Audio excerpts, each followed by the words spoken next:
Olá, uma boa tarde a todos e a todos presentes. Iniciamos então mais uma sala do Conversando sobre Extensão e hoje teremos a honra de contar com o relato dos coordenadores dos projetos estratégicos da PREC que compõem o livro, uma parte do livro, né, a extensão universitária nos 50 anos do FPEL. Então, nesse primeiro momento, vou passar a palavra para a nossa pró-reitora de Extensão e Cultura, a professora Francisca Miquelon, que vai fazer uma abertura do evento de hoje. Então, bem-vinda, Francisca. Obrigada, Aninha. Então, primeiro, uma boa tarde a todos que estão aqui nessa sala, um super agradecimento aos coordenadores que imediatamente aceitaram estar aqui conosco, isso é bem importante. E segundo, explicar o que é esse Conversando sobre Extensão de hoje. Nós lançamos o livro há pouco tempo, A Extensão Universitária nos 50 anos da UFPEL, que vai aparecer a capa no slide seguinte. Esse livro está disponível no repositório Guaiaca. Vocês encontram facilmente o link dele ou no nosso site, ou entrando no repositório e digitando o título do livro. E esse livro é uma proposta de registro e divulgação de projetos, programas concluídos ou em andamento da Universidade Federal de Pelotas, que atenderam ao chamado de um edital conjunto entre a Pró-Reitoria de Extensão e Cultura e o Núcleo de Editora e Livraria da UFPEL, e que foram divididos em 3 partes. Todos os projetos passaram, todas as submissões de textos tiveram o mesmo tratamento. Foram para pareceristas externos à universidade. Esses pareceristas avaliaram os textos, em algumas situações houve sugestões, os autores contemplaram as sugestões e passou pelo rito das revisões para constituir o livro. Num dado momento, diante dos 62 capítulos que nós tínhamos, nós nos deparamos com a seguinte pergunta: mas como organizar tantos capítulos que somaram 850 páginas desse livro, como organizá-los de forma a ter uma estrutura visível e compatível com a proposta do livro. Então, nós destacamos, de todos os capítulos que foram avaliados, aqueles que foram encaminhados como sendo os relatos sobre os programas ou projetos estratégicos vinculados à PREC, que é o que hoje nós conheceremos, e que constituem, tal como aparece no sumário, aí eu peço para a Ana passar o sumário, a segunda parte do livro. Por que nós destacamos esses projetos e por que eles são estratégicos? Isso é uma coisa importante, porque eventualmente essa pergunta vem.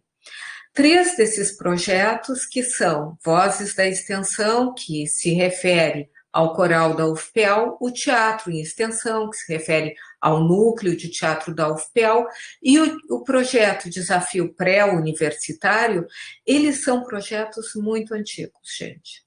Eles são alguns, dentre eles, alguns com uma idade que perfaz metade da universidade, da história da universidade. Eles são projetos que carregam há muitos anos o nome da universidade aonde se apresentam. Portanto, eles são estratégicos à medida que carregam também consigo a história da extensão e a história, nesse caso, de um conceito de extensão, que é o desafio, e de um conceito de cultura, que são os outros 2. O 4º projeto é, na verdade, um cumprimento legal, quando as universidades abertas para pessoas idosas foi proposto pelos ministérios, mais de um ministério inclusive, e essa universidade atendeu. E hoje abrigado dentro da extensão, cumprindo uma função extensionista de excelência, embora não seja um projeto que carregue consigo uma tradição, ele cumpre uma missão social que também leva o nome da universidade. Ele não apresenta uma área de conhecimento, ele não apresenta uma unidade acadêmica, ainda que seja coordenado por professores vinculados a essas unidades, mas ele apresenta, sim, a universidade onde ele está, na sua forma de excelência extensionista. Isso é o que define esses projetos e, diferente um do outro, eles estão aqui reunidos por essa razão. O que nós vamos fazer hoje aqui, com muito orgulho, é escutar esses coordenadores, porque vejam bem, ainda que vinculados à PREC, cada coordenador traça uma parte da história desses projetos à sua forma, dentro da sua perspectiva, com a sua interpretação dos conteúdos. Portanto, os coordenadores, eles são definidores dos momentos desses projetos e, ao mesmo tempo, além de divulgá-los, o que é importante, chamar a atenção para os capítulos, porque no capítulo há um registro, mais do que compor um relato, o que esse livro pretende é gerar, para um futuro que não sabemos qual é, um registro de parte, mas parte importante, da produção extensionista dessa universidade, no momento em que ela é escrita. Tendo falado isso, e já foi tudo, eu de novo volto a agradecer, porque realmente foi uma resposta quase que imediata de vocês, Leandro, Daniel, Gisele, Noris e Adriana Isaiana, quase que uma resposta imediata que vocês deram, o que também é uma evidência do compromisso, do afeto que vocês têm pelo trabalho que vocês estão desenvolvendo. Obrigada duas vezes por aceitar o nosso convite, por estar aqui divulgando esse livro, por estar aqui como pessoas muito comprometidas com o seu trabalho. Aninha, era isso, tá bom? Sim. Tá bem, muito obrigada, Francisca. Acho que relato super importante, né? Sobre o livro, nos dá uma visão bem ampla da coisa. Então, eu gostaria, então, de passar a palavra para o professor Daniel. Vou carregar só a apresentação aqui do... No livro é o Leandro.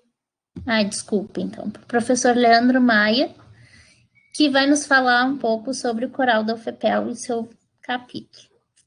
Leandro, tudo ok com o teu microfone? Tudo jóia. Beleza. Acho que sim. Vocês estão me ouvindo? Sim, te ouvimos. Tá. Tu vais conversando, então, que eu vou tentar carregar a tua apresentação aqui, ok? Tá bem, mas sem estresse, ela tá bem. É mais para a gente ter uma imagem de cara nova também do Coral UFPEL. Muito obrigado, muito prazer, Ana Carolina. Tá? Parabéns pela edição do livro, pela organização, parabéns, professora Francisca Michelon, nossa pró-reitora. Eu estou muito orgulhoso, muito feliz de não só de estar presente no livro, mas do livro existir, né, como um registro importante dos 50 anos da UFPEL, uma universidade que nos orgulha tanto, e mais do que nunca uma universidade que nos orgulha tanto, né, que mostra, eu acho que não é à toa que Pelotas está com esse número no caso da Covid, né, de não ter um número de mortos ainda, e espero que continue assim. Isso, sem dúvida, tem muito a ver com a Universidade Federal de Pelotas, né? Quero dizer que eu sou um regente, um coordenador do Coral UFPEL bastante recente.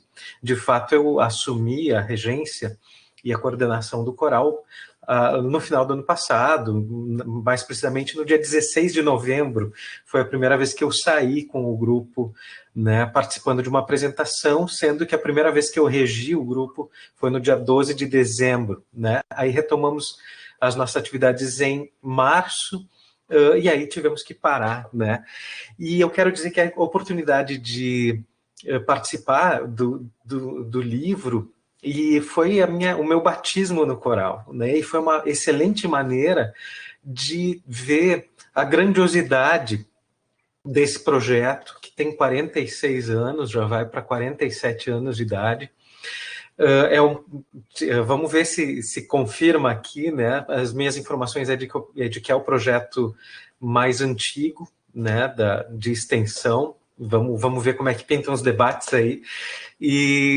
Mas em 1973 o Coral UFPEL foi fundado. Ou seja, antes de completar 10 anos de idade, a universidade vislumbrou um coral como uma ferramenta fundamental de extensão e de integração universitária, de ação cultural e de promoção de valores humanos e de ação social. Para ter uma ideia, já em 1977, aliás, o ano, possivelmente uma das primeiras ações do que seria, que viria a ser a PREC, né? É o surgimento da PREC em 1977. Em 1977, o coral grava o seu primeiro, eu ia dizer CD, na verdade, um vinil compacto, isso coordenado pela maestra, pela regente Annie Gerda, e um disco bem interessante, assim, um compacto vinil, né? Aqueles disquinhos pequenos com 4 músicas dos dois lados, né? Músicas como o hino de Pelotas e o hino universitário, o hino nacional brasileiro, o hino universitário, Gaudeamus, Odie, né?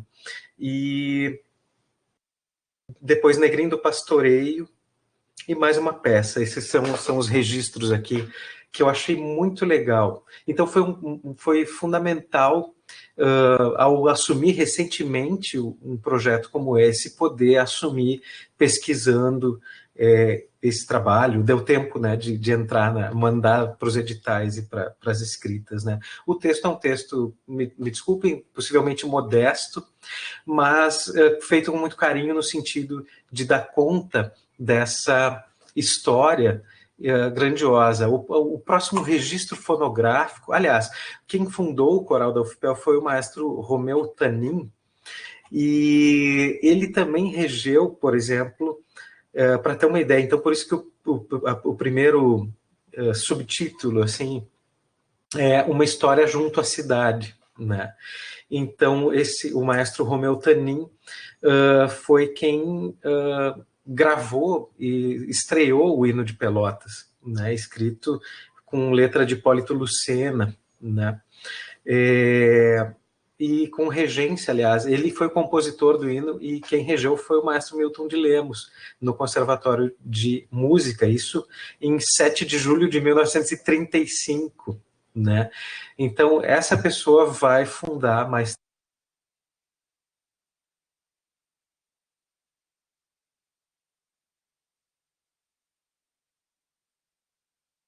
Acho que tivemos um pequeno probleminha na conexão do Leandro. Estou visualizando na sala, mas ele em breve deve voltar. Enquanto isso, então, vamos aguardar uns minutos, eu vou acionar o vídeo que ele nos passou.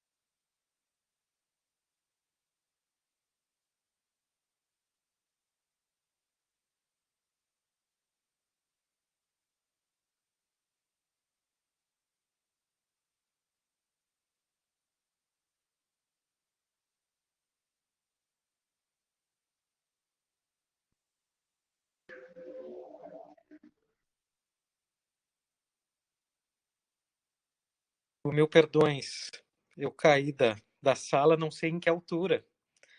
Tá? Eu estou entrando pelo celular.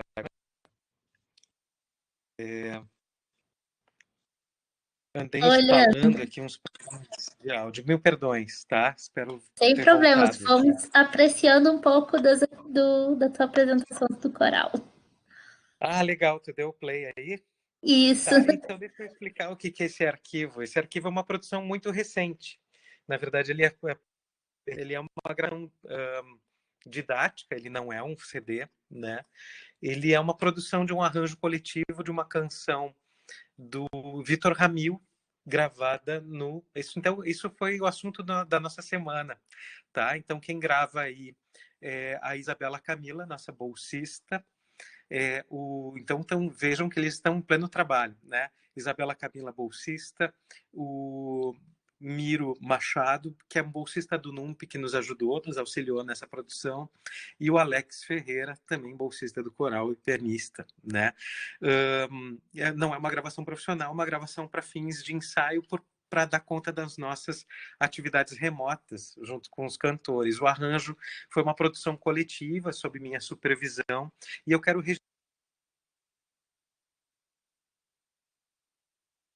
junta da professora doutora Cristine Belo Guzzi, que faz também a preparação vocal, e uma interação grande com a nossa preparadora corporal e cênica, professora Gisele Secchini, aqui também presente. Então, registrar que, então, qual é o coral UFPEL 2020? Ele é um coral com uma coordenação de preparação vocal, de regência e de preparação corporal, que é uma novidade aí. Então, isso é muito legal. Além dessa equipe de bolsistas. Esse arranjo a gente escreveu há pouco, a partitura está, inclusive, publicada nesse site que se chama Musiscore. Aqui é o SoundCloud, é uma forma de veicular para vocês um pouquinho. Para quem conhece o disco do Vitor Ramil, esse arranjo ele é feito a capela, somente com uma voz. Então a gente começa cantando todo mundo junto e depois passa para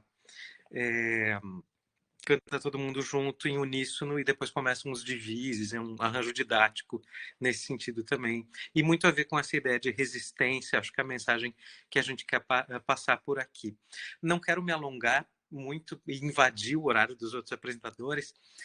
Quero pedir desculpa pela minha queda de internet aqui, isso até não é muito comum, eu costumo me orgulhar da minha internet aqui, mas dizer para vocês, dar essa atualização, estamos em plena atividade remota, agradecer muito ao professor João Iganci também, e a toda a equipe da PREC, né?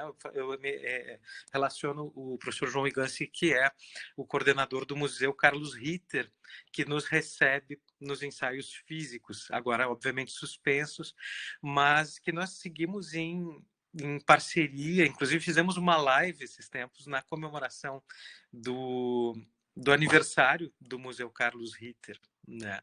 Que tem um quero-quero como símbolo, que aliás é um bicho que eu gosto muito. Tem até uma música sobre ele, né?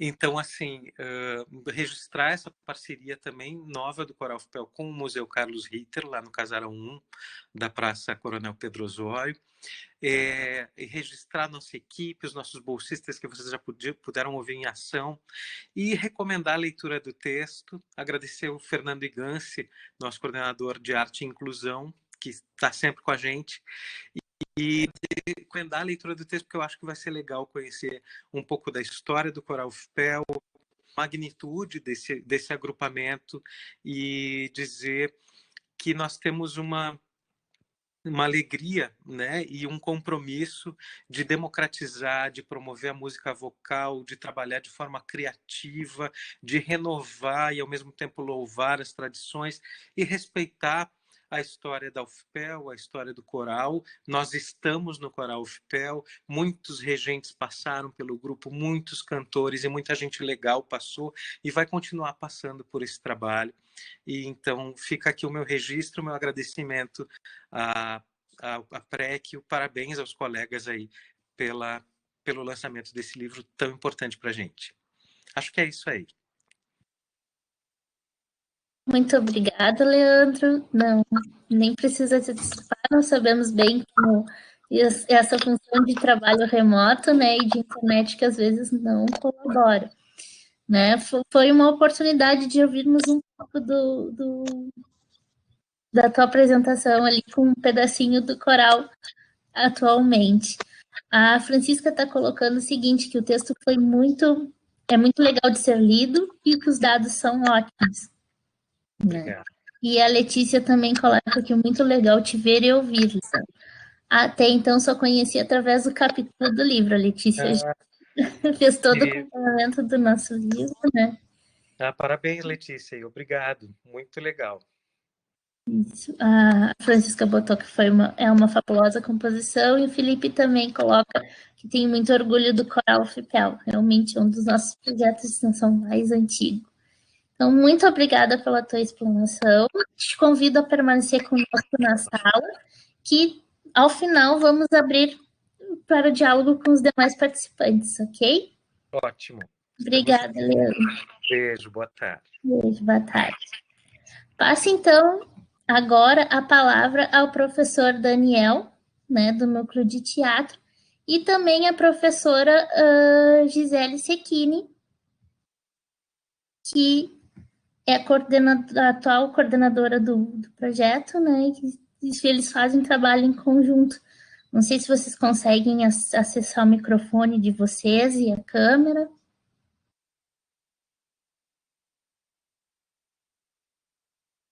Vamos ver se o professor Daniel está conosco. A professora Gisele. Boa tarde. Boa tarde, Gisele. Bem-vinda. Ai, tudo bem, Ana? Tudo bem a todos? Um abraço a todos. Estou tentando ligar a câmera para estar mais próxima, mas não sei o que houve aqui. Vou tentar aqui pelo telefone, então. Eu agradeço muito o convite de estar aqui e quero primeiramente parabenizar assim, a equipe toda. Obrigada a ti, a PREC, ao professor Igance, a todos que fizeram possível esse encontro acontecer, não é? Eu não estou conseguindo ligar a câmera. Está dando um pouquinho de eco também, Gisele. E não sei, Daniel, acho que não está conosco no momento.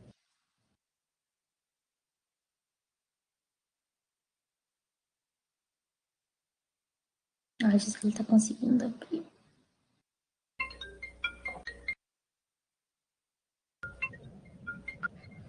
O professor Daniel está tentando ligar para mim por celular e não está conseguindo. Então, eu vou falar aqui, daqui a pouco a câmera vai abrir. Por favor, Ana, então, assim, quem escreveu o artigo para o livro foi o professor Daniel. E eu estou coordenadora. Da mesma forma que o professor Leandro, eu também sou nova na UFPEL. Eu entrei na UFPEL o ano passado como colaboradora, então, do professor Daniel Furtado, e agora, nesse início de ano de 2000, então, eu respondo por esse privilégio de estar na coordenação do núcleo. Fizemos um planejamento muito feliz, assim, apresentado ao professor Igance e a PREC, mas fomos pegos de surpresa, né? Com essa pandemia, a gente teve que se reinventar, teve que se repensar. E eu mandei há pouco para ti, por e-mail, né, uma hora atrás, um vídeo que a gente está fazendo um memorial do nosso trabalho ano passado, do apanhador de assobios. Eu não sei se tu recebesse, eu mandei para os 2 e-mails. Recebesse, Ana? Tá, então o que eu quero dizer? Que daqui a pouco o professor Daniel vai entrar aqui no áudio, eu acho, né, no vídeo, e eu acredito que ele é a pessoa mais indicada realmente a falar nesses 25 anos. É uma data considerável, 25 anos de núcleo de teatro. Os trabalhos foram muito intensos durante todos esses anos, com diferentes coordenadores à frente do núcleo, E por isso que eu digo que é sempre uma oportunidade e uma responsabilidade, né? Esse momento delicado realmente que estamos vivendo, aguardando sempre a melhor forma de agir, fazer, vamos dizer assim, propor as coisas no seu tempo certo, mas ao mesmo tempo tendo muita escuta, né? Muita escuta para a gente, vamos dizer assim, não atropelar os acontecimentos. Eu espero que a minha voz esteja chegando, né? Porque de fato o áudio não está entrando, não sei porquê. O que eu queria comentar é assim, ó. Estamos agora numa frente bem bonita para esse novo calendário acadêmico, sabe? A gente vai estar propondo agora, essa próxima semana, 3 frentes de núcleo. Núcleo de estudo sobre o trabalho do ator, núcleo de teatro e poesia, experimentos em performances e contação de histórias.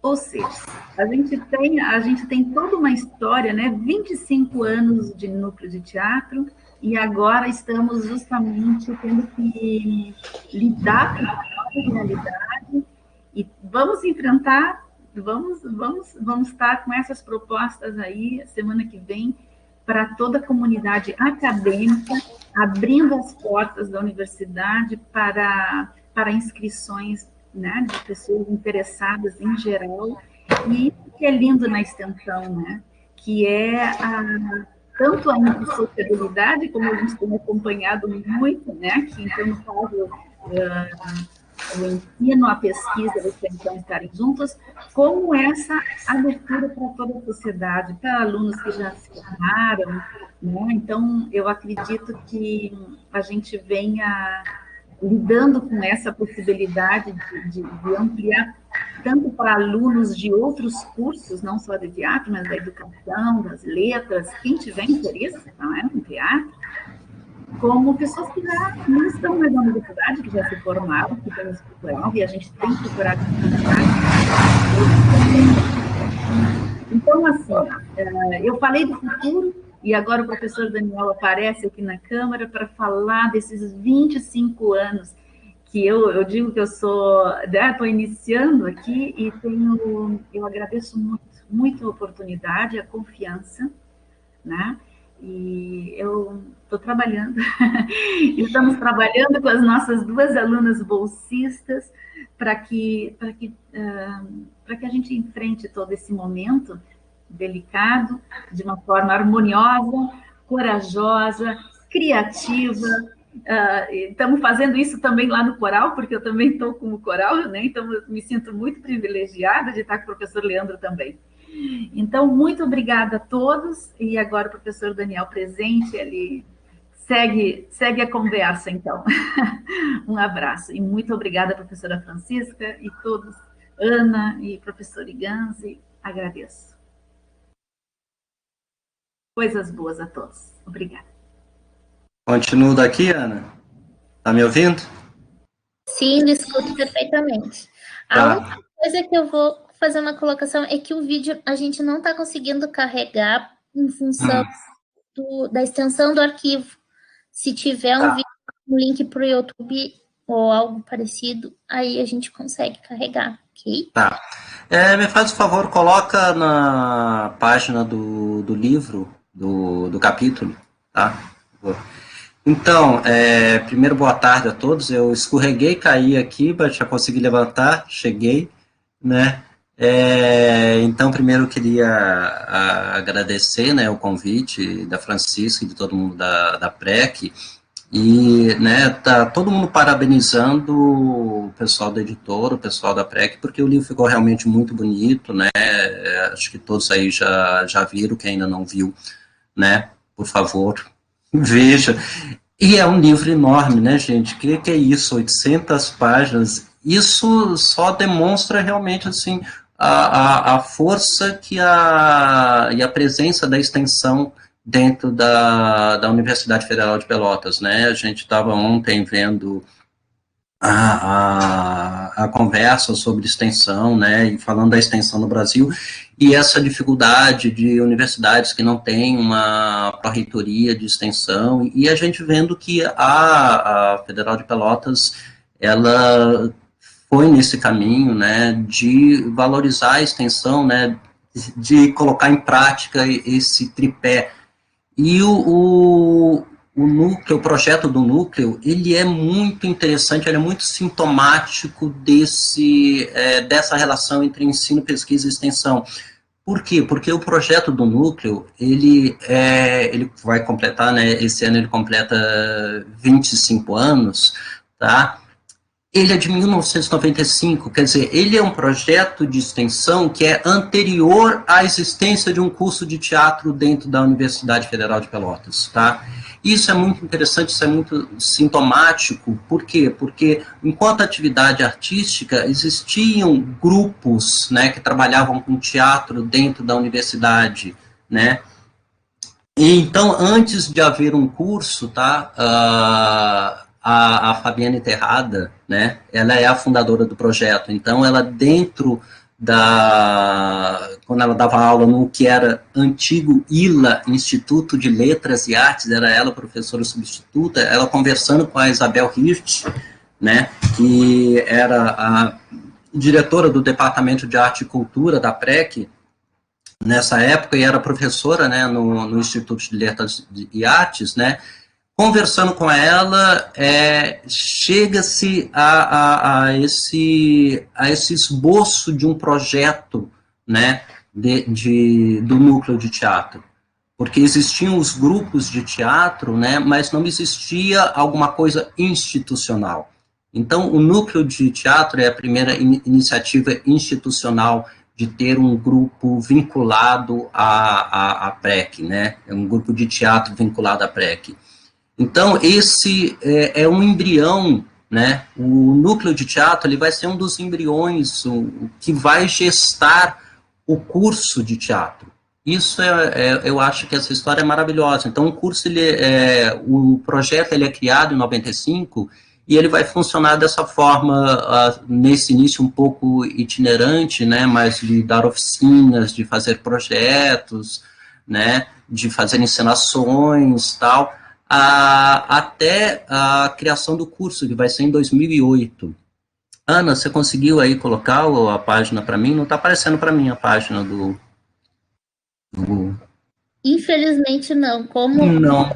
Tem o capítulo separado, só o livro, ficou muito grande, eu não consegui carregar. Estava tentando recortar aqui, mas infelizmente... pensei que ia passando as páginas, que nem você passou naquela hora, e que ia chegar na página do... teria que ter um slide preparado para isso. Tá bom. Mas obrigado. Bom, tá no livro, né? Por favor, depois veja. E aí é muito interessante essa relação que o projeto vai assumir, né? Ele tem uma característica, né, de ser essa primeira ligação do teatro da universidade, o teatro dentro da universidade tentando se voltar para a comunidade. Então, essa coisa de fazer oficinas, esse movimento de fazer oficinas, esse movimento de apresentar espetáculos. E isso vai se transformar, o curso de teatro ele é criado em 2008, né? Então, a Fabiane foi a primeira coordenadora. Depois o Adriano Moraes de Oliveira, ele assume a coordenação, ele fica lá de 2006, 2005, 2006 até 2013, 2013 eu assumo essa coordenação e vou até 2019, quando agora, no começo de 2020, a Gisele se tornou a coordenadora. Essa é uma característica dos projetos institucionais, né, que como são da instituição, você vai ter uma troca de coordenadores, né, que outras pessoas que estão chegando, que estão em determinado momento, vão assumir essa coordenação desse projeto que é institucional. Quando o curso de teatro ele é criado, a gente começa a repensar, né, qual que é quais são as funções, quais são as características de um projeto de extensão, tá? E como o curso, quando se cria o curso de teatro, então você começa a ter uma presença dos alunos do curso de teatro dentro do projeto de extensão. Então, ele começa a ter um caráter de ensino, que antes ele não tinha, ele era total e completamente, entre 1995 até 2008, antes da criação do curso, ele era totalmente voltado para a comunidade, né? É claro que tinha comunidade universitária, né? Mas não tinha um curso de teatro. Então, quando você cria o curso de teatro, ele começa a adquirir um caráter de ensino e também, aos poucos, vai adquirindo um caráter de pesquisa. Então, isso é uma coisa que a gente notou lá dentro do projeto, né, que ele vai unindo essas facetas da universidade dentro desse tripé ensino, pesquisa e extensão, tá? Então, ele... depois vocês leem um capítulo que isso está detalhado lá, mas ele é maravilhoso nesse sentido de que vai vendo como é que as coisas vão se imbricando e como é que você vai tendo até, às vezes, fazer, em cada momento, fazendo uma determinada opção, sabe, de se voltar a um projeto que ele é muito mais ligado à comunidade, outro projeto que ele tem um caráter de pesquisa, uma ação, né, não é um projeto, uma ação que tem um caráter de pesquisa para desembocar na extensão. Como é que essas coisas vão se misturando, tá? E aí a gente está sempre agora se deparando com esses novos desafios, né? Agora a gente está nesse momento, eu perdi a fala da Gisele, desculpa, Gi, eu escorreguei, caí, mas já voltei. E então como é que a gente vai tendo que se adaptar, se superar, né? E chegar nesse pensamento, como é que a gente faz a extensão nesse momento, como é que a gente vai continuar fazendo extensão, né? No nosso caso, que a gente tem um contato físico, né? A gente tem um contato físico muito forte. Então, como iremos fazer a nossa extensão? Porque a gente não pode, né? A gente não para, a gente não consegue ficar parado. Então, como é que nós vamos fazer a extensão nesse momento, tá? E, bom, depois a gente continua conversando, ainda tem outras pessoas para falar, não quero tomar tempo demais, Aninha, tá? Obrigado a todos aqui, e aí a gente continua no bate-papo daqui a pouco. Claro, obrigada, professor Daniel, obrigada, professora Gisele. Convido vocês a continuarem e em breve a gente dialoga todos juntos, né, com as dúvidas e questionamentos que possivelmente as pessoas gostariam de fazer. Passo a palavra, então, para a professora Nores, que vai nos falar um pouco sobre o desafio pré-vestibular e o seu capítulo no livro. Obrigada, Ana. Em primeiro lugar, quero agradecer pelo desafio estar no livro, que é um livro, como o Daniel acabou de salientar, é um livro muito bonito, um livro de fôlego que nos dá esperança, né? Vou usar o título um pouco do nosso capítulo, do desafio, um pouco de esperança nesse momento que a gente está vivendo. Então, assim, agradeço pelo desafio estar no livro e por termos sido convidados para também estar nesse momento debatendo com pessoas maravilhosas que têm projetos maravilhosos, né, na universidade. Eu estou coordenadora do desafio e tive o prazer de dividir esse capítulo do livro junto com a professora Lúcia, que é a vice-coordenadora do projeto. Infelizmente, hoje ela tem uma reunião nesse mesmo horário, não pôde participar, e com uma das educadoras, uma das colaboradoras que foi bolsista no ano passado do desafio, que foi a Valquíria, que é uma doutoranda em filosofia e que foi nossa bolsista porque ela fazia o curso de física na universidade. Então, eu tive o prazer de escrever esse artigo e falar um pouco sobre esse projeto que eu estou junto com o pessoal do desafio desde 2017. Comecei, apesar de ser do Instituto de Ciências Humanas, do bacharelado em Museologia, em 2017 eu estava na PREC e por motivos de organização e da coordenadora do momento ter saído, eu acabei ficando como coordenadora pro tempore, e estou pro tempore desde lá. Isso porque o pessoal, a gente foi se adequando e uns se apaixonando uns pelos outros, e eu fui ficando.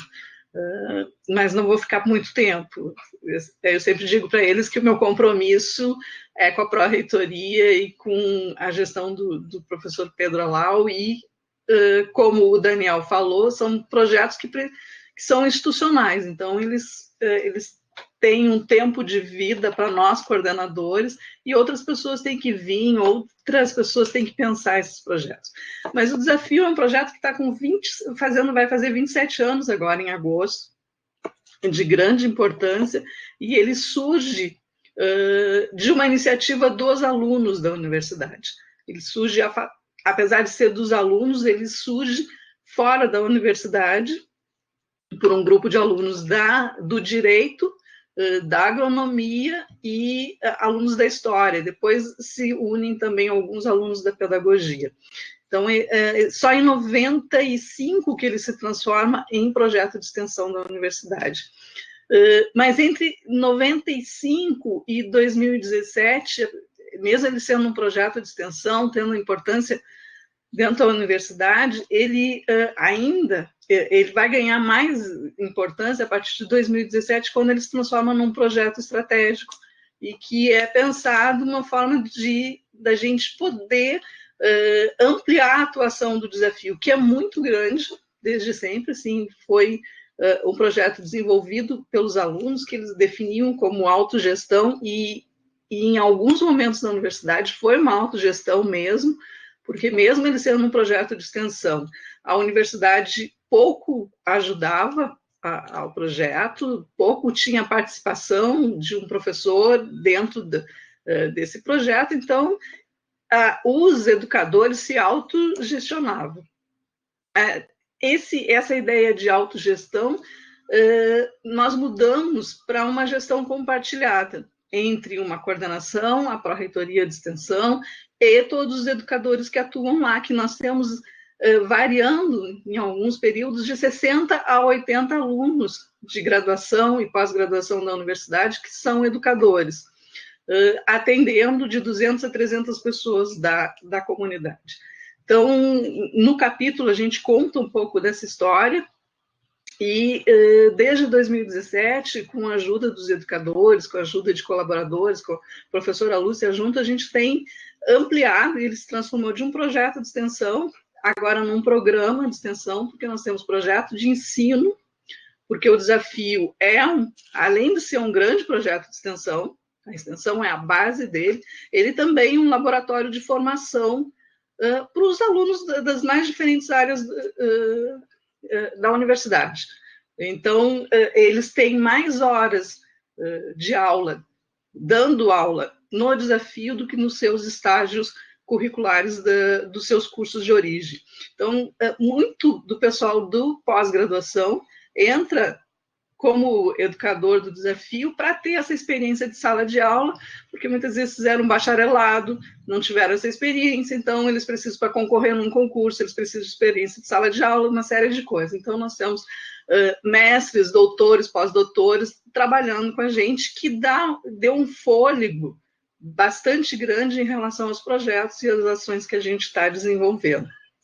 Então, ele se transformou num projeto de ensino, e a gente vem trabalhando muito na questão de formação desses educadores populares que a gente tem lá, e também num projeto de pesquisa, porque quando a gente entrou lá, essa questão até da própria gestão está afastada do projeto, muito da história desse projeto acabou se perdendo. Assim, a gente tem algumas lacunas bastante grandes de pessoas que tenham atuado no projeto, ou de momentos que passaram, em que a gente está buscando construir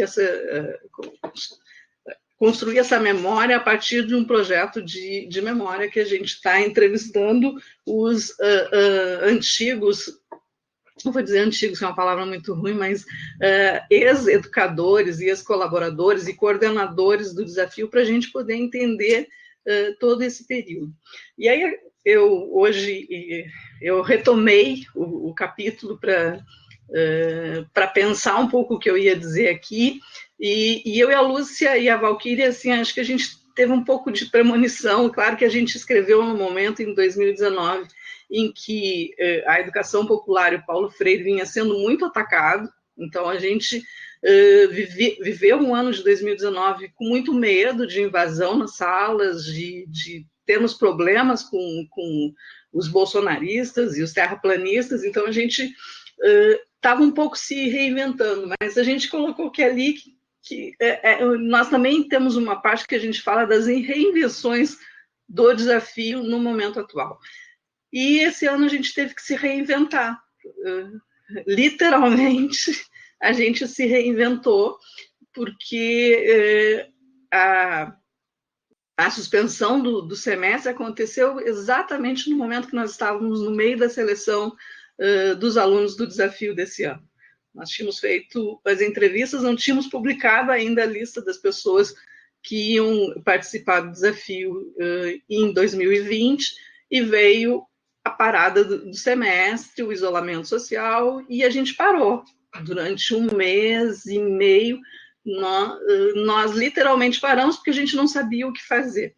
E, em seguida, a gente se deu conta, mesmo parados, a gente não perdeu o contato. Assim, eu tenho muitos grupos de WhatsApp do desafio, e a gente fica falando muito, e entre o grupo que fazia parte da coordenação geral, porque a coordenação do desafio, ela é comigo, com a professora Lúcia, e mais 5 a 7 educadores do próprio curso, que são escolhidos, ou, quando tem bolsistas, são os bolsistas, para fazer parte dessa coordenação, para levar o projeto adiante. Então, definimos chamar todos os coordenadores de área e propor do desafio ir para as redes sociais. A gente desenvolveu um desafio online e nós definimos começar a testar isso. Então, nós, no dia 11 de maio, nós retomamos a ação, nós criamos uma ação que se chama Desafio Durante a Pandemia, uma ação de extensão, onde nós estamos, nesse momento, a gente está testando, gente. Nós iniciamos numa sala de webconferência aqui, como está acontecendo a nossa conversa. Depois achamos que deveríamos ir direto para o Facebook, lives no Facebook, que não deu muito certo, e agora voltamos para a webconferência, porque nós pesquisamos com o pessoal que estava assistindo, e eles preferiam numa sala fechada, como estamos aqui. Eles não estavam gostando de se expor fazendo perguntas no Facebook. Então, voltamos aqui, e nós nos transformamos totalmente online. A gente sabe que o nosso público é diferente, não é o mesmo público, porque o público que nós atendemos é de baixa renda e tem muita dificuldade com a internet, mas a gente vem pensando diversas formas para que essas aulas possam chegar nesse público. Assim, então, nós estamos no canal no YouTube, estamos no Facebook, e eu vou botar alguns links aqui no bate-papo de tudo o que a gente tem, para que as pessoas possam chegar a essas aulas, e a gente tem pensado caminhos de internet mais fácil para que todos possam acessar isso. Então, eu não quero me estender muito, sei que eu falo demais às vezes, é um problema, mas o importante, assim, é que o que nós colocamos lá no nosso texto, que é o projeto Desafio como uma prática e um espaço à esperança, é essa questão, assim, o que o Paulo Freire colocava de que a questão é preciso ter esperança para a gente chegar ao inédito possível, viável e ao sonho. Então, o sonho dessas pessoas que são de baixa renda e de periferia, que não conseguem entrar no ensino superior pelas questões financeiras. Então, o desafio é isso. É uma possibilidade. Tem, inclusive, no capítulo, tem um desenho feito por uma das antigas colaboradoras do desafio, que é uma ponte entre a escola pública e o ensino superior de qualidade. Então, o desafio se coloca dessa forma e nós viemos pensando para que isso seja cada vez mais possível, principalmente nesse momento em que a democracia, que é o que a gente tanto preza, vem sendo tão questionada. Então, a questão da formação não só da preparação de um aluno para a universidade, mas também de um ser, dele se entender como um ser político e com direitos, isso é uma preocupação constante da gente. Então, a gente vem trabalhando muito, né, nessa questão, desenvolvendo muito pensamento crítico com os nossos alunos. Então, a gente aprende muito com os nossos alunos, além de estar auxiliando eles a entrarem na universidade. Então, eu vou botar os links aqui, e depois acho que no bate-papo a gente pode me perguntarem mais e a gente desenvolver mais para que todos possam ter tempo de falar. Tá? Já agradeço novamente essa oportunidade de estar falando aqui do desafio. Obrigada, Ana e Francisca. Muito obrigada, Noris. Realmente o desafio, todos os projetos que aqui estão, né, são projetos importantíssimos. O Leandro Maia colocou que o desafio é lindo. O Domi é lindo sim, é um projeto que agrega valores tanto aos alunos como aos professores. Mas te convido a permanecer conosco, então, Noris, em breve a gente dialoga um pouco mais sobre o desafio com o restante dos participantes. Vou passar a palavra, então, para a professora Adriana Cavalli e para a professora Zayana, para falar um pouquinho da UNAP e o seu capítulo no livro. Ficou muito escuro. Tudo bem? Só um pouquinho que tá escuro a câmera aqui. Tá certo.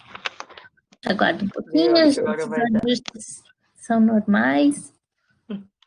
Uhum.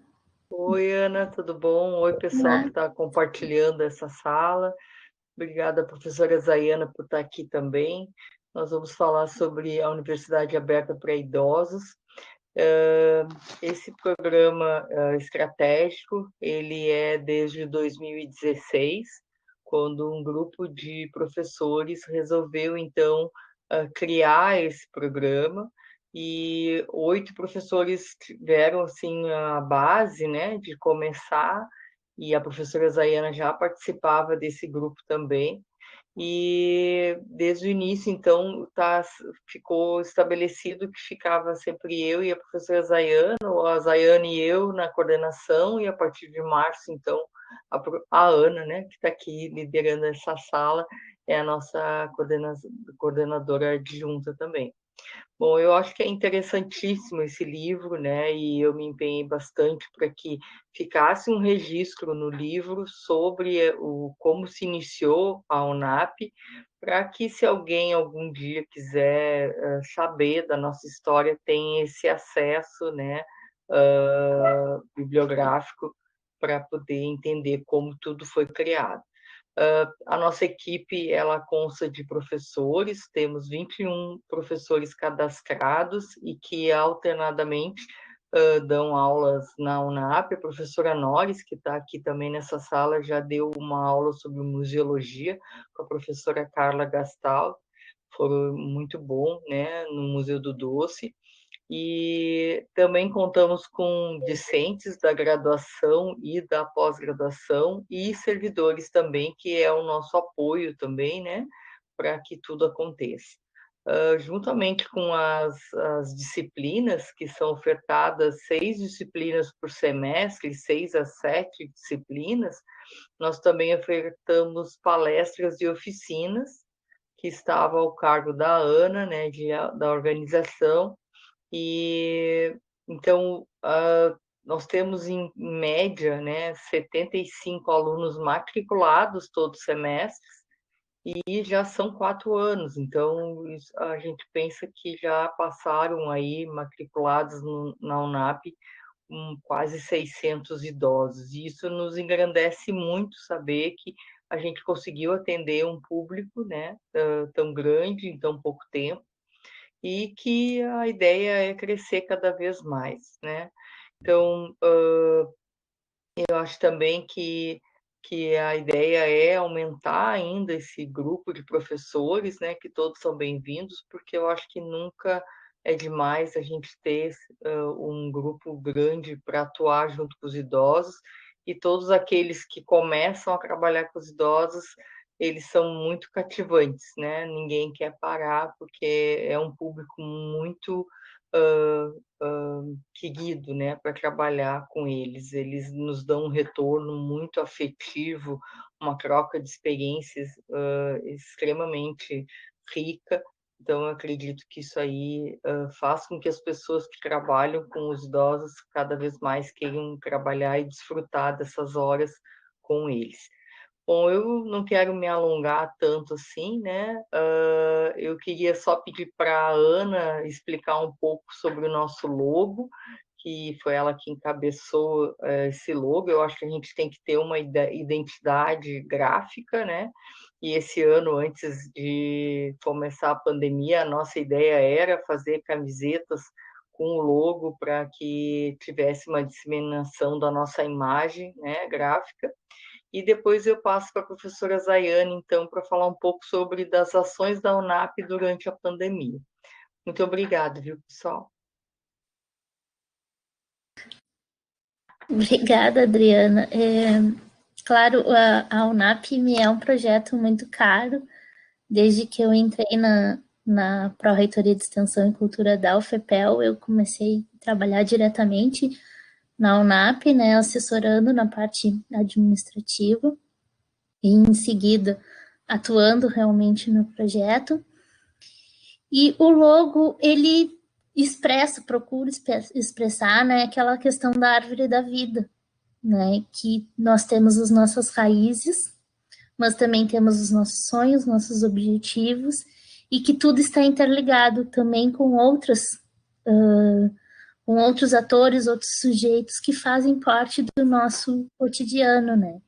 Então, eu até vou procurar aqui, então, para colocar o nosso logo, né, da UNAP, que na realidade, foi uma construção também tanto quanto coletiva, passou pelos professores da UNAP, alguns votaram na cor, no design, né, que foi elaborado pelos nossos bolsistas do design na época, né, da PREC, e a partir dele que a gente vai constituir uma outra marca, porque apesar de ser um projeto super significativo, importante para a nossa comunidade, ele, em vista do desafio, do coral, do teatro, ele é um projeto recente, não é mesmo? Então, estamos trabalhando e construindo, qualificando cada vez mais o projeto, certo? Tanto que também estamos nos reinventando agora e pensando outras atividades durante esse período de pandemia. Então, eu vou procurando a imagem aqui para tentar carregá-la aqui e aí vou passar a palavra para a Zayane, então.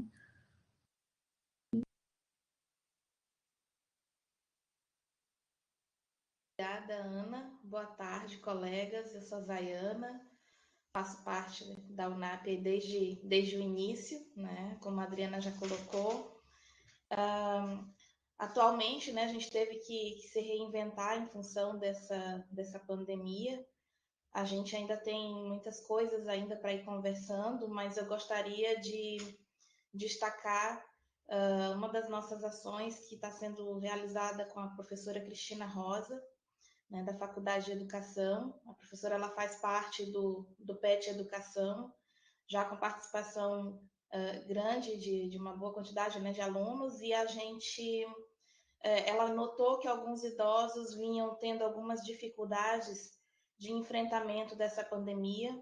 Ela criou um grupo no WhatsApp que pudesse apoiar esses idosos, porque a gente tem recebido muitos relatos de que eles sentem falta da UNAP, das atividades da UNAP, né? E de fato a UNAP conseguiu se inserir de forma muito bonita e muito positiva e muito benéfica na vida cotidiana desses idosos. Então essa interrupção causou neles uma tristeza, né? Eles sentiram muito, né, a falta das aulas. De vez em quando alguns mandam mensagens, perguntam, né? Sentem realmente falta das aulas.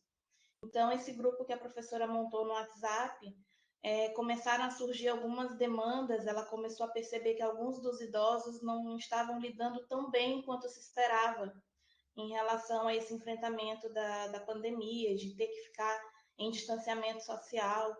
E aí ela conversou comigo, né, que ela, por ser profissional de educação, ela disse que não se julgava, né, capaz de orientar melhor esses idosos, então ela conversou comigo.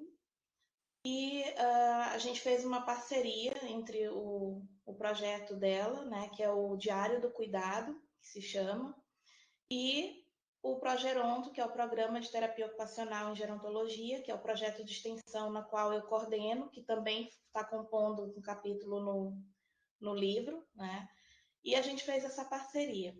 O meu projeto de extensão agora, a gente está realizando algumas orientações a idosos por telefone, né, e enfatizando aqueles que não têm acesso às redes sociais, e estamos divulgando materiais informativos. Então, a professora Cristina, sempre que percebe que algum idoso necessita de uma orientação maior, de um acompanhamento, ela encaminha para a gente. Então, é mais uma parceria, a gente tem dado esse apoio para esses idosos. Então, a UNAP ela tem essa preocupação de não só levar conhecimento, mas também de orientar bem os idosos que compõem aí a nossa rede UNAP, né? A gente está muito unido, muito parceiro em relação a seguir adiante com esse projeto.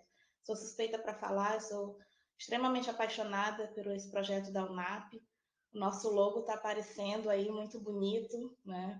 E para mim é sempre um prazer poder fazer parte, né, trabalhar com a equipe da PREC, com a Ana, com a Francisca, com a Adriana, os demais professores que sempre colaboram conosco também. E é isso, gente. Não vou me alongar muito, não sei se a Ana quer falar alguma coisa. E muito obrigada a todos aí pela atenção. Não, acho que era isso, né, pessoal? Muito obrigada pela presença de vocês. Esse relato é importantíssimo, até que para os demais pessoas da universidade conheçam. Eu acho que é um projeto bem divulgado, mas divulgação nunca é demais, não é mesmo? A gente pode resgatar sempre todas as atividades que estamos fazendo e dar visibilidade a elas, porque são atividades realmente muito importantes, certo? Então, eu gostaria de passar agora a palavra aos participantes. Se alguém quiser fazer alguma pergunta, fazer algum questionamento sobre qualquer um dos 4 projetos apresentados, se quiserem participar, abrindo seu microfone, sua câmera, ou então registrando a sua pergunta ali no bate-papo. Aninha, será que todos conseguiriam abrir suas câmeras? Será que a gente consegue isso para todos aparecer? Pois é, eu pensei nisso, Francisca, acho que seria interessante, né, um registro de todos os assuntos. Eu desligo a minha, né, e ficam os demais. Conseguem? Pelo menos para nós fazermos um registro. Vou desligar a minha.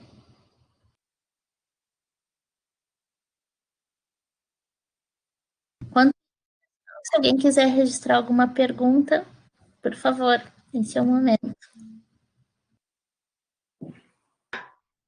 Eu tinha uma pergunta, até mesmo aproveitando aqui que o coral está aqui, né, e o teatro. Eu tenho assistido em eventos do envelhecimento que muitos fazem participação de corais e os idosos têm muito à frente disso, né?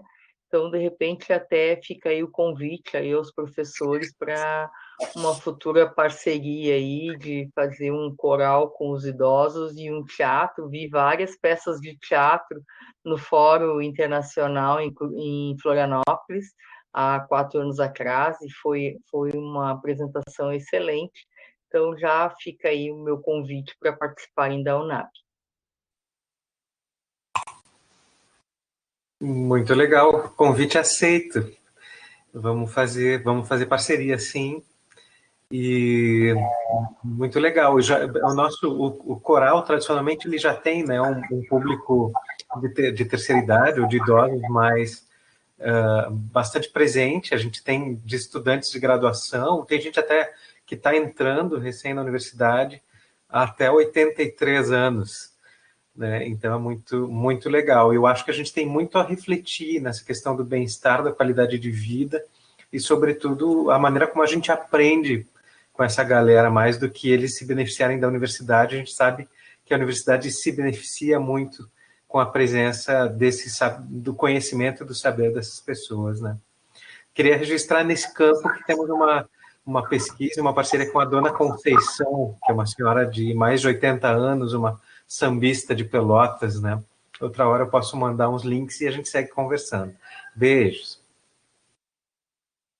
Eu acho que é maravilhoso nesse sentido, porque eu já, na hora que vocês estavam falando, eu fiquei pensando, porque hoje, né, a gente também tem uma série de trabalhos que são feitos teatralmente com não atores, né, tá, que está baseado justamente na experiência que cada um tem, né, na trajetória de vida, tá, é claro que não são só pessoas idosas, mas isso é uma coisa que é muito interessante de ser feita no teatro, que é as pessoas compartilharem as experiências, né, os saberes, aquilo que sabe fazer, sabe, que pode ser cozinhar, cantar, costurar, né, as coisas de trabalho, as várias memórias que a gente tem da vida da gente.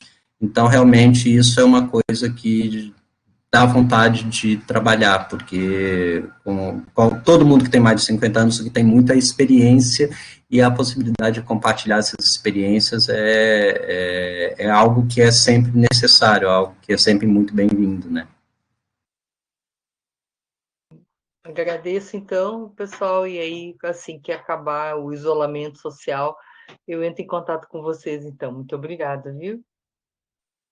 Gente, eu queria primeiro parabenizar vocês pelo trabalho que estão fazendo, é muito lindo, pelo trabalho que já fizeram, no caso do Daniel, e agora que segue com a Gisele, pela capacidade que vocês têm de se integrar e integrar pessoas, isso é tão importante, isso é fundamental, e também pela história que hoje vocês representam. Olha só, gente, o Leandro mencionou, então ele deu esse dado importante, 47 anos, é quase a idade da própria UFPEL, tanto o núcleo de teatro como o desafio tem mais de um quarto de século de existência, o mais novo é a UNAP, com 4 anos, mas já com resultados muito verificáveis, muito impactantes. Eu quero dar aqui um depoimento, cada vez que as inscrições são abertas, aliás, nem deveria ser eu a dar esse depoimento, deve ser a Ana, o telefone da PrEC que vira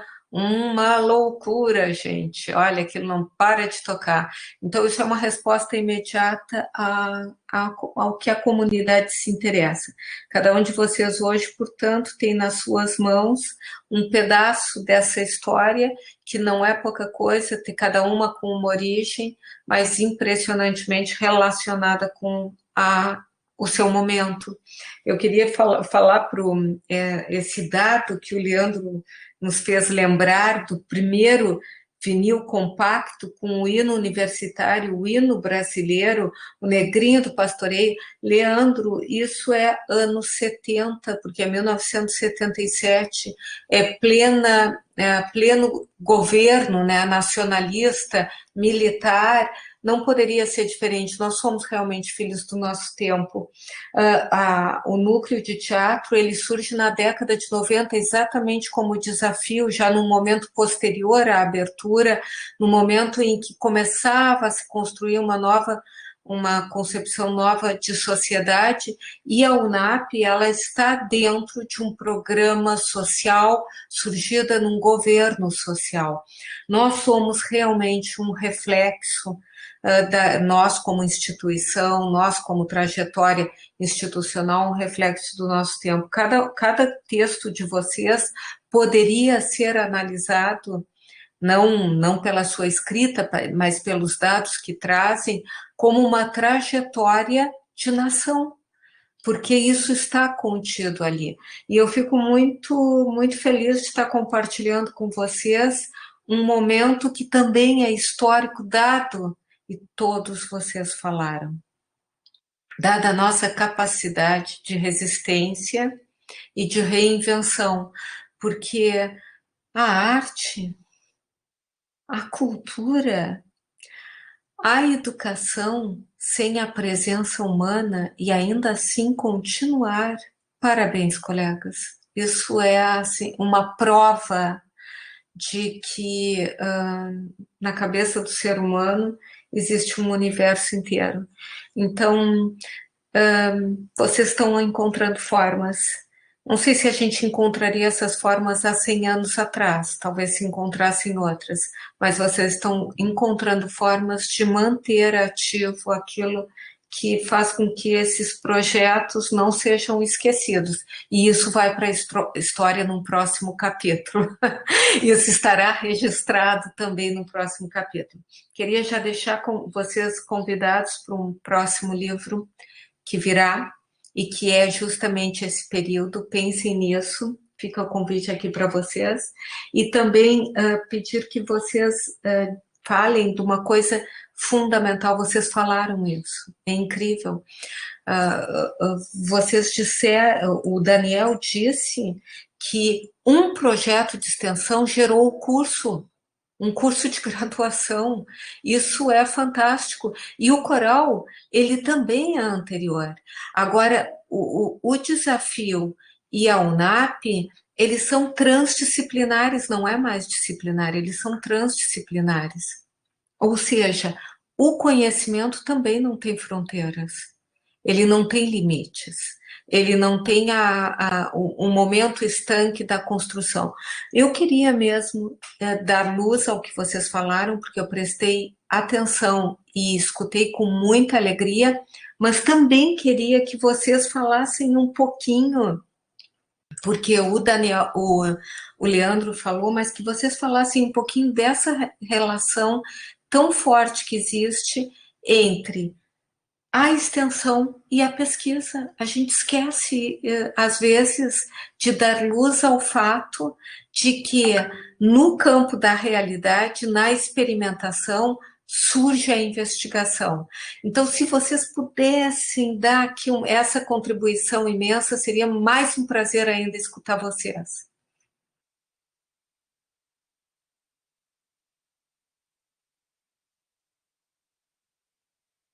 Bom, posso começar aqui, porque é aquele momento que eu falei, né, fica muito claro dentro, quando eu assumi, né, o núcleo lá em 2013, em 2014, dentro dessa liberdade que a gente tinha, né, de fazer o que, dentro de determinada linha, né, o que eu posso propor dentro dessa linha de trabalho. O Adriano já vinha com um trabalho muito embasado nas coisas que ele estava pesquisando, sabe? Seja Stanislavski, seja Grotowski, né? Então, ele tinha já essa compreensão, né, dessa indissociabilidade, né, entre desse tripé, sabe? É a partir das coisas que a gente está pesquisando, né, que a gente consegue criar alguma coisa que vai ser, que vai poder entrar em contato com a comunidade, tá? Essa integração é muito clara no fazer teatral, porque quando você entra para uma sala de trabalho, você vai ler, você vai pesquisar, que seja desde ocupação do espaço, até caixa de ressonância, até formas de leitura de texto, inter-relação com plateia, tudo isso é colocado no trabalho, porque é fruto de uma pesquisa. E aquelas pessoas que estão entrando naquele ambiente de trabalho, elas percebem justamente isso, que é um saber que está sendo construído, então envolve o ensino, é um saber que está sendo construído, então envolve aquele momento que a gente está pesquisando. E o grande desafio, muitas vezes, né, como é que você leva isto para a comunidade, para que esse saber, né, ele possa reverberar, ele possa fluir, tá, no teatro, desde que seja pelo interesse, pela tua própria atividade artística, né, até pelo conhecimento em si, da arte de teatro ou de qualquer outras artes, né? Eu passo a palavra para a Gite, nossa atual coordenadora, né, e que vai continuar esse desafio de justamente fazer essa junção, né, de que a pesquisa está muito próxima da extensão.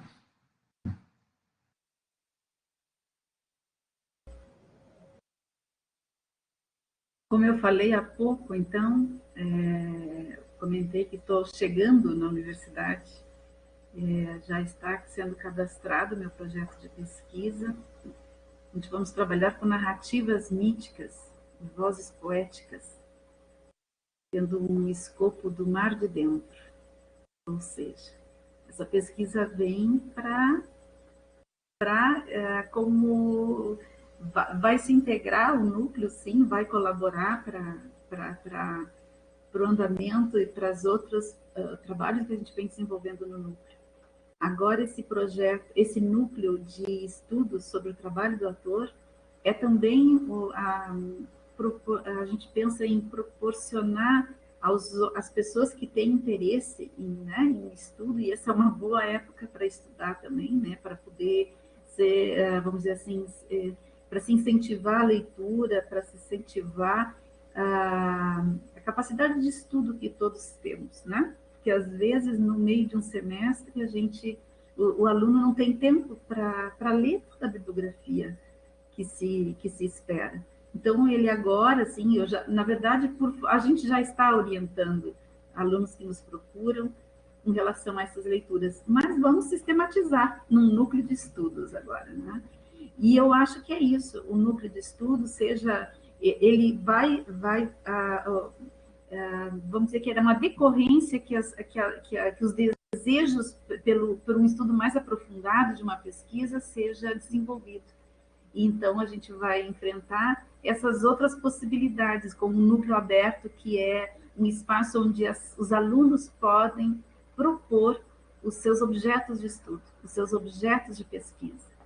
Então, é isso, a ideia é agir como uma rede em que as pessoas tragam os seus desejos de pesquisa, tragam as suas vontades e por onde ir, os caminhos vão se apresentando. A gente está lá para conduzir, né, para orientar, mas é preciso ter muita escuta nesse momento. É um momento delicado e os caminhos vão aparecendo de acordo com as necessidades do coletivo. Então, respondendo, com certeza, ensino, pesquisa e extensão indissociáveis. Eu mesmo estou interagindo, ou procurando interagir e colaborando com o coral. Veja que os projetos, eles também estão interligados, né? Então, isso é maravilhoso, porque nós do teatro estamos aprendendo, tem alunos do teatro que estão também já participando do coral. Então, veja isso, né? Dizer que as fronteiras, a gente não pode mais pensar em fronteiras, a gente precisa pensar em limites, jamais em limites, mas pensando sempre em ultrapassar, né? A gente precisa ser maleável em relação a essas formas rígidas, né? Então, por exemplo, colaborar com outros projetos, para nós eu acredito que seja o objetivo, sempre um colaborar com o outro. Eu acho que é isso, que a gente tem que estar mais junto. Obrigada por esse encontro, e eu aceito, assim, todos os convites para a gente se encontrar, porque é no diálogo e na troca de ideias, de possibilidades, que a gente vai encontrar esses caminhos também. Obrigada. Não sei se eu respondi ou tentei colaborar, mas as coisas estão andando. Pode parecer que não, porque o tempo ele não se revela sempre de imediato, mas as coisas estão andando, as coisas estão acontecendo no seu tempo.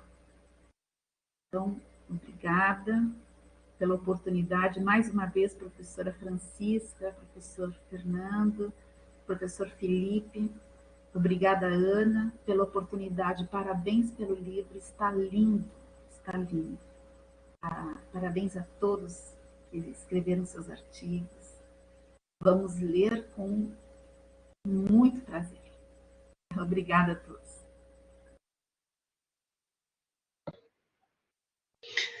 Bom, vamos seguir mais ou menos a ordem ali.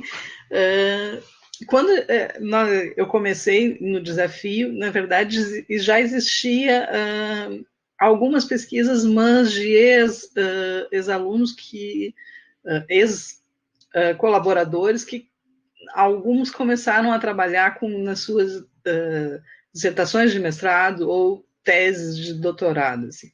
E existia muitas verdades imaginadas a respeito do trabalho, do desafio ou das suas ações, e pouca coisa que se tenha parado e se tenha publicado e tenha escrito o que se fez em relação aos números, às ações do desafio. E aí a gente começou a pensar em grupo e também uma necessidade, nós que trabalhamos com um número muito grande de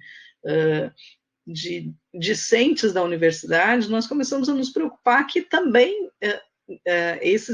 a grande maioria de licenciaturas, eles têm que começar a se preocupar com a pesquisa nas suas áreas. Então, houve um estímulo para que a gente pensasse juntos, não só meu, mas deles mesmos, a partir do momento que a gente começou a discutir e a pensar muito a própria questão da educação popular, que o desafio se dizia, em alguns momentos, que era muito ligado ao Paulo Freire, à educação popular, mas aos poucos isso foi se perdendo, se transformou numa questão muito mecânica de repetir que somos ligados ao Paulo Freire, mas pouco se estudava a respeito disso. Tanto que a própria equipe sentiu a necessidade de fazer um grupo de estudo e de discussão a respeito de educação popular e do Paulo Freire. Assim, nós, faz mais de 2 anos que a gente vem investindo com os pesquisadores da área e aprofundando o tema da educação popular, porque estava muito ligado. A educação popular o desafio faz a educação popular porque atende pobre. Então, por isso popular. Então, a gente começou a debater muito isso e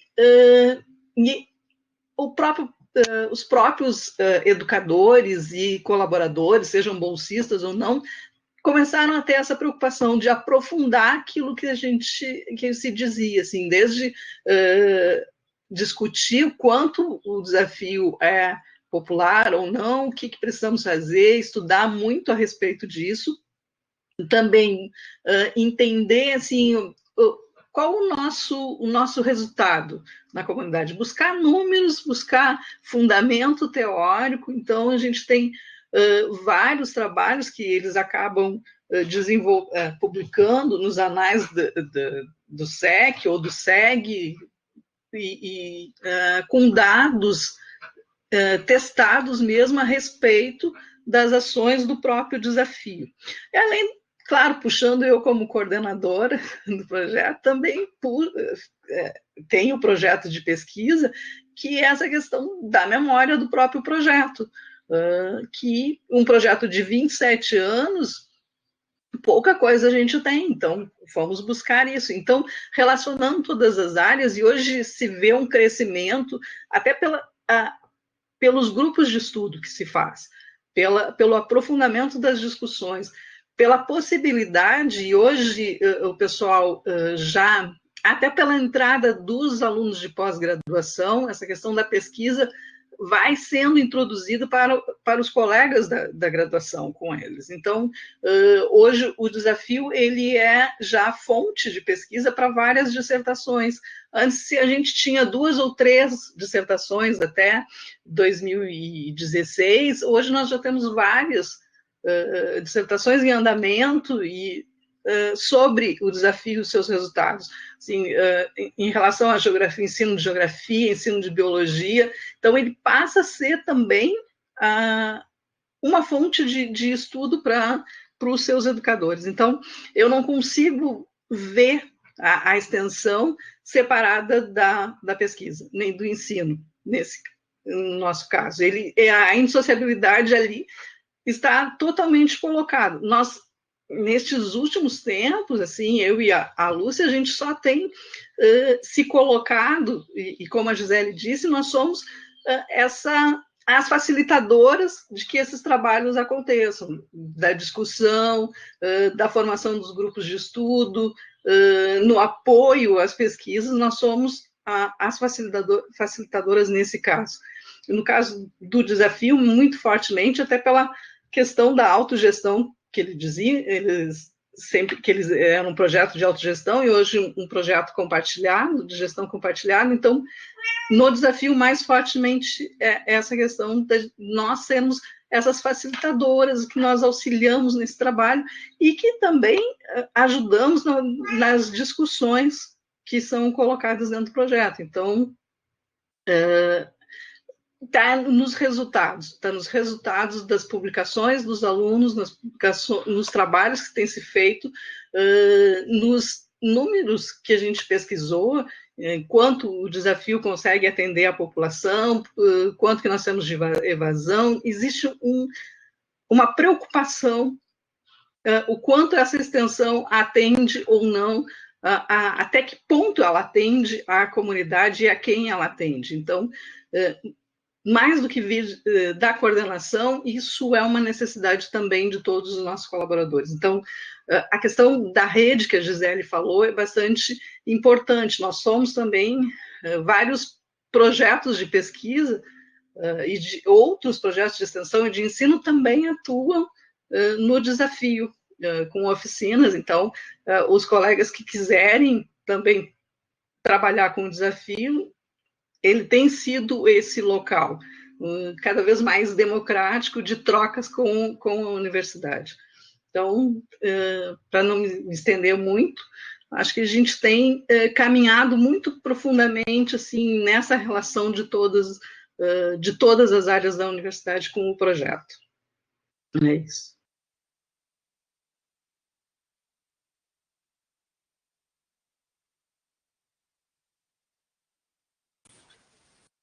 Eu vejo, Adriana, eu estou vendo que teu microfone está aberto, mas a gente não está ouvindo. Zayana deu um alô também, né? Adriana, de repente eu posso, ou Zayana, se tu quiseres falar, eu posso ir falando, dá uma testada no teu microfone. Se tu quiseres sair e entrar da sala, pode resolver o problema, porque esses bugzinhos acontecem. Enquanto isso, eu dou uma enrolada aqui. Falar sobre a indissociabilidade, né, de pesquisa e extensão, né? No texto mesmo, eu me preocupei em mencionar, né, que o último coordenador, o professor Carlos Oliveira, praticamente fez um mestrado dele no coral, né? Tem ali o título da dissertação, uma reflexão sobre fazer artístico na área da educação, né? Então foi bem, então assim, é um caso muito emblemático, né? O projeto de extensão é uma pesquisa e se transforma, a sua atuação se transforma numa dissertação de mestrado, né? E só queria refletir o bonito que é a extensão como campo, e aí fazer referência à professora Nores, né, que nos traz Paulo Freire, né? E esse campo ontológico, né, esse estudar e construir e pensar a realidade do mundo que está sendo e tal. E em prática artística, no caso do tipo de pesquisa que a gente desenvolve, que eu desenvolvo e venho desenvolvendo, sobre processos criativos, né, que envolvem também aspectos tácitos, subjetivos, etc. Vejam como na prática de processo criativo, o elemento freiriano ele vem contribuir no sentido da sistematização das experiências, né?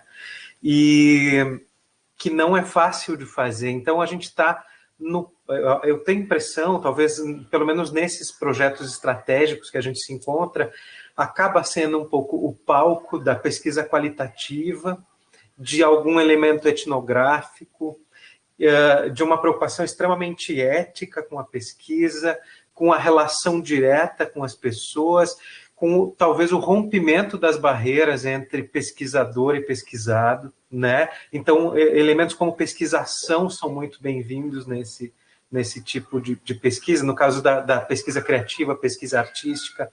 De certa forma, o resultado breve que a gente ouviu aqui do quarteto, né, dos bolsistas, a produção, né, de uma reflexão sobre o arranjo, dando conta de um tema atual, de uma música recente, com um formato, pensando que todo esse processo de criação ele não é aleatório, ele não é advindo da inspiração, ele não é meramente talento, né? Pelo contrário, ele é essencialmente transpiração, empatia, pensar no outro, pensar em etapas, dialogar sem como é que a gente chama? Vocês devem estar ouvindo alguns gritos da Maria, que está ensaiando numa outra sala aqui do lado. Então, pensar nessa questão da pesquisa não como extração de saber da comunidade, mas como esse campo em que a extensão é de excelência, onde a gente consegue fazer a pesquisa da prática, a pesquisa da vida real, a pesquisa dos problemas sociais, dos problemas criativos, conciliando as subjetividades e rompendo barreiras entre pesquisador e pesquisado, sempre com ética, sempre com método, sempre com rigor, mas sempre com humanidade também. Era isso aí. Adri, acho que resolveu o microfone, né? Eu não sei se tá meio estranho aqui. Bom, a gente tem feito bastante pesquisas com os idosos. Nós já estávamos levando uma pesquisa que é baseada na Meire Caccioni, que já tem uma universidade aberta em São Paulo há muitos anos, sobre quem educa os idosos e quais as metodologias que são usadas com os idosos, né? Porque eles têm como eles já têm essa vivência, a gente também não tem, professor, a ideia de só transpor informação. Existe toda uma troca de experiências aí. E, fora isso, cada professor tem a abertura de conseguir fazer uma pesquisa ou aquilo que ele tem interesse, de acordo com os alunos que auxiliam nas disciplinas. E a gente tem visto que tem muitas coisas boas, muitos bons frutos dessas pesquisas, como, por exemplo, a professora Cristina Rosa lançou na semana passada um livro de contos de um dos idosos. Foi muito legal, ele é disponível online, é um e-book, então, se vocês tiverem interesse, dá para passar para vocês também. E a professora Zayana pode falar também, ela está fazendo uma pesquisa sobre neuróbica com idosos, e acho que tem muita coisa acontecendo. Obrigada. Bom, gente, a neuróbica, ela é uma das disciplinas da UNAP, ela está desde o início também, de quando a UNAP começou. Ela é fixa, né? Ela já tem se fixado todos os anos como disciplina na UNAP, dado o sucesso entre os idosos. Quando a gente começa a falar em funcionamento do cérebro e envelhecimento, eles correm porque a memória é uma das principais queixas, né? E a neuróbica, ela é uma técnica que vem justamente propor exercícios cerebrais para manter a atividade cognitiva dos idosos. Inicialmente proposta para idosos, mas estendida a todas as faixas etárias atualmente, porque o envelhecimento ativo ele não é direcionado só para o idoso, ele é para todos nós que estamos nesse processo de envelhecimento. Então, a pesquisa está um pouco agora, está parada em função da pandemia, né? É um TCC de uma aluna do curso de terapia ocupacional, mais uma parceria com a UNAP, né? E ela vai fazer um estudo experimental com os idosos, onde eles vão vivenciar esses exercícios, e aí depois a gente vai mensurar aí esses resultados. Queria também fazer um outro destaque, que a UNAP, né, também conseguiu transcender mais e mais ainda seus limites, que foi a participação enquanto cenário de prática numa disciplina minha, que é a disciplina de intervenções da terapia ocupacional na saúde do idoso. E ano passado, a UNAP ela foi um dos cenários de prática dessa disciplina, então eu acho que isso é um exemplo também de que essa indissociabilidade entre ensino, pesquisa e extensão é, na minha opinião, o caminho mais eficaz, né, dentro do nosso contexto para que essa construção do conhecimento aconteça. E também o resultado que a gente teve, né, dessa parceria foi mostrada no CIEP no ano passado, né, onde os alunos mostraram os resultados da prática da disciplina no Congresso de Ensino da UFPEL, né, e tendo a UNAP como cenário de prática, e como foi isso em termos de aprendizado para os nossos alunos, como que os idosos receberam isso também. Então, a gente teve resultados muito positivos. Eu vejo que a UNAP ela tem grandes oportunidades e muitos caminhos de interdisciplinaridade para seguir dentro dessa tríade, né? Eu vejo que a pesquisa ela é a pesquisa, o ensino e a extensão, na realidade, eles promovem, né, na prática, oportunizam na prática a qualidade de vida, manutenção de vidas, né? Porque quando a gente leva um projeto para uma comunidade, a gente tem uma proposta ali importante que vem da demanda daquela comunidade, daquele grupo que vai ser beneficiado. E quando a gente consegue mensurar isso através da pesquisa, a gente também estende a nossa ideia a outros públicos, a conhecimento dos demais que não estão diretamente envolvidos com esse projeto. Então, o poder de alcance é muito maior e os benefícios também. Então, eu vejo que a UNAP tem uma grande chance dentro desse contexto de seguir crescendo, e é o que a gente quer. Quanto mais parcerias, eu acho que melhor, aprendizado é melhor, o crescimento para nós profissionais também é muito melhor. É isso.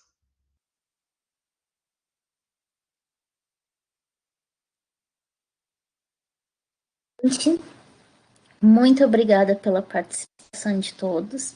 Tivemos um registro lindo, belíssimo e enriquecedor nessas horas de convívio. Estamos fechando um pouco mais de 1h30 de sala, né? Os projetos de vocês, de todos vocês, são importantíssimos e essenciais para o FPEL, né? Nós não tivemos mais nenhum registro de perguntas ali, mas muitos parabéns, muitas pessoas encantadas e agradecendo a participação de vocês na tarde de hoje, das falas de vocês, né? Então, antes de encerrar, algumas pessoas me colocaram que não escutaram o áudio do coral, né, naquele primeiro momento. Então, acho que abrilhantamos ainda mais a nossa sala, encerrando com o áudio do nosso coral, certo?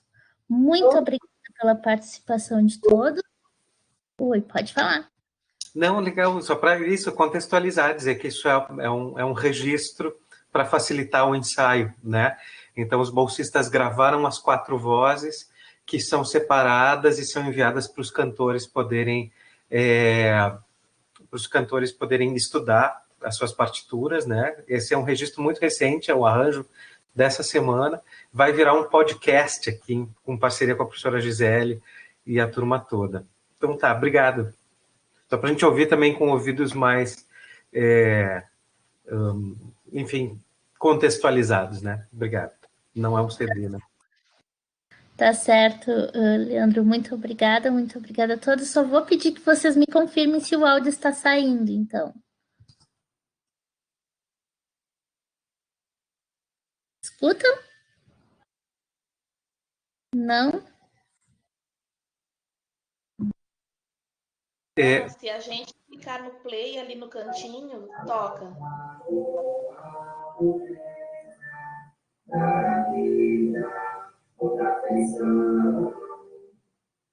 Uma coisa acaba com a pobreza daí.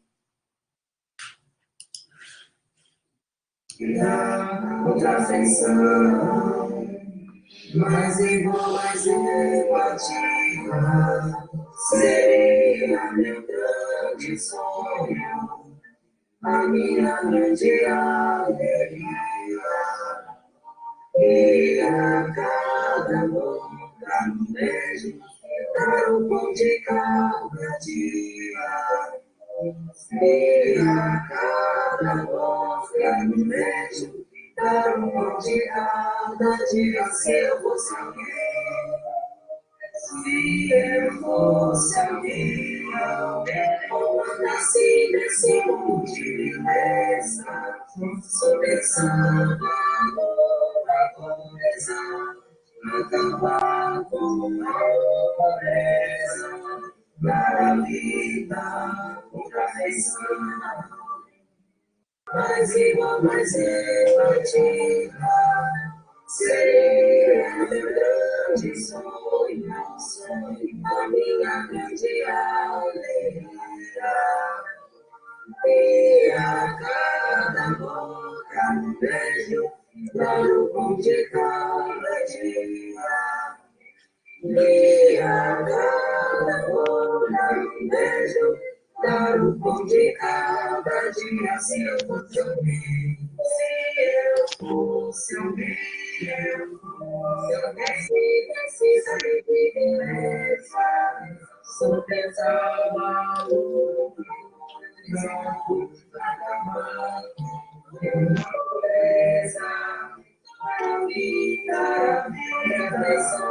aflição, mais igual, mais repartida, seria meu grande sonho, a minha grande alegria.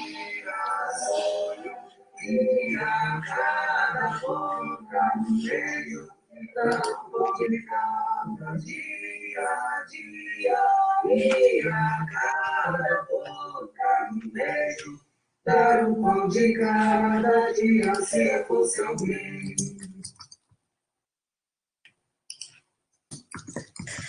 Parabéns a todos, muito obrigada pela participação e assim encerramos mais uma sala do Conversando sobre Extensão. Aguardo vocês no próximo. Muito obrigada.